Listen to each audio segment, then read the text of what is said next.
Hello guys, আসসালামু আলাইকুম। সবাই কেমন আছেন? আশা করি সবাই ভালো আছেন। আজকে আপনাদের মাঝে আবার একটি চ্যালেঞ্জিং ভিডিও নিয়ে চলে আসলাম, তাও অনেক ডেঞ্জারাস একটা চ্যালেঞ্জিং ভিডিও। কি সেই ডেঞ্জারাস চ্যালেঞ্জিং ভিডিও জানতে হলে সম্পূর্ণ ভিডিওটি দেখুন। তো এই তো স্টার্ট হয়ে গিয়েছে আমার চ্যালেঞ্জ। অনেক জ্যাম ঠেলে যেতে হয়েছে, অনেক জ্যাম ছিল আজ। তো এই তো ভূতুড়ের বাড়ি। কে কে এই বাড়িটাকে চিনেন সবাই কমেন্টে জানাবেন। এটা নাকি একটা ভূতুড়ের বাড়ি।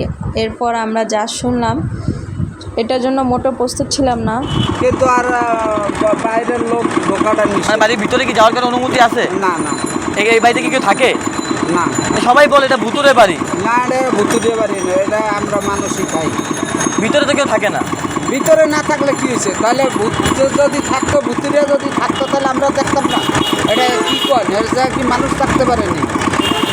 এটাই তো কথা। কিন্তু এই বাড়িটা সবার নিয়ে একটা আলোচনা সমালোচনা না, যে বাড়িতে কেউ থাকে না, ভূতুড়ের বাড়ি। এটা অন্য অন্য সমস্যা আছে। সমস্যা আছে না? সমস্যা হলো নিজেকে ভিতরে সেটা বাংলা ভূতুড়ে তোমার বাড়ি।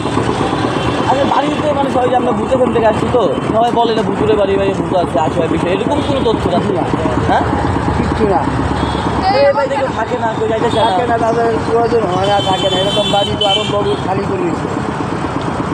কোনো যদি তারা একটা বাড়ি কিন্তু কেয়ার জায়গা থাকে, কোনো ভাড়া দেয় না। ওনার এক নাতনি আছে, উনি কাজে বাগান বাড়ি, ধানমন্ডি বাড়ি আছে, উরফান বাড়ি আছে, বনানি বাড়ি আছে।